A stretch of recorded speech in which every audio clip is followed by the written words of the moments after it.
So, have you ever wondered if there's some kind of hidden blueprint to the universe? Or maybe the real secret isn't about understanding the cosmos at all, but about understanding our own minds? Well, today we're diving into two completely different and totally fascinating answers to that exact question. For centuries, people, philosophers, mystics, scientists, they've all been searching for that one big idea, that grand unifying map that explains literally everything, from the divine right down to the physical world, a single concept that connects the stars in the sky to the soul inside of us. So let's kick things off with an 11th century philosopher named Naser Khosrow. Now, this guy believed he had actually found that map. And get this, he thought it was hidden in the very name of God. He literally saw the entire structure of the cosmos encoded in just one word. For Khosrow, this was way more than just a name. It was a formula. He had this incredible idea that these four letters lined up perfectly with four great spiritual principles and, in turn, four physical elements. It creates this beautiful cosmic symmetry where absolutely everything has its place. Okay, so check this out. Here is his whole system, laid out. It's this perfect layered reality. See that first letter, Aleph? It stands tall, kind of like a flame, and it represents the universal intellect and the element of fire. Then you've got the two lamps. They correspond to the universal soul and the speaker, and they're linked to air and water, the elements that mediate everything. And finally, that rounded Ha at the end, that symbolizes the foundation, grounded in the stable earth. The divine name itself becomes the key to unlocking all of reality. It's amazing. So at the very, very top of this whole structure is what he calls the universal intellect, or Akal. The best way to think about it is like it's the divine blueprint where everything else comes from.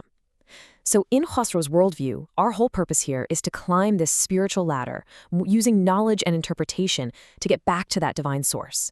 It's a journey to find our true, proper place in this grand cosmic design. Okay, so that's one way of looking at everything. But what if the goal isn't to understand the map of reality at all? What if the real point is to figure out how to navigate all its hardships? So now we're going to pivot to a completely different approach. This one doesn't offer a map of reality, but a map for dealing with its biggest challenge, suffering. Centuries and centuries before Khosrow, the Buddha came along with something totally different. He wasn't really interested in creating some big metaphysical blueprint of the cosmos. No, instead, he was more like a spiritual doctor. He offered a diagnosis and then a cure for what he saw as reality's most fundamental problem. And this quote, wow, it just cuts right to the heart of it. The Buddha's entire teaching is a practical, almost medical framework. He wasn't focused on cosmic architecture. He was teaching how to heal the universal human condition of dukkha. And dukkha is this deep sense of suffering or stress, or just that feeling of fundamental unsatisfactoriness with life. And here's the core of his teaching. See, it's not a description of reality, it's a prescription. Step 1, you identify the illness, dukkha. Step 2, you find the cause, our endless craving and clinging to things, which he called tanha. Step 3, you have to know that a cure, nirvana, is actually possible. And finally, step 4, you follow the prescription, the Noble Eightfold Path. It's a totally pragmatic path to healing, not some big metaphysical blueprint. So, this huge difference in approach, map versus cure, it leads us to the most profound point of disagreement between these two worldviews. And it's all about the nature of the one thing you think you know best, yourself. And boom, here it is, the fundamental split. On one side, you have Naser Khosrow's system, which is built on the absolute reality of an individual, eternal soul that's on a journey back home.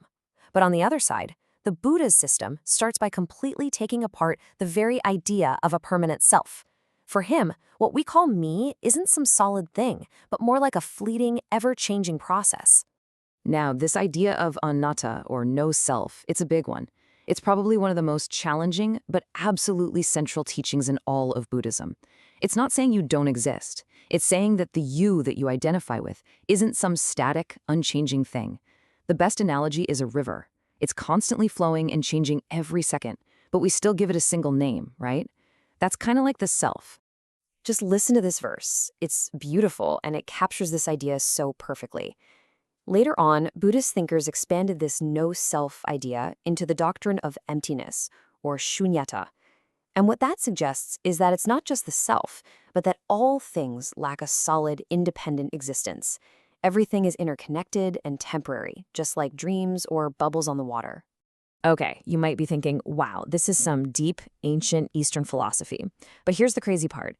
These ideas aren't as foreign as you might think. In fact, they perfectly mirror a huge debate that's been raging for centuries in Western philosophy, too. Look at this. On one hand, you have Plato, arguing for an immortal, unchanging soul. That sounds a whole lot like Naser Khosrow's idea, doesn't it? But then, fast forward a couple thousand years, and you get the philosopher David Hume. And Hume said that whenever he tried to look inside his mind for his self, he couldn't find it.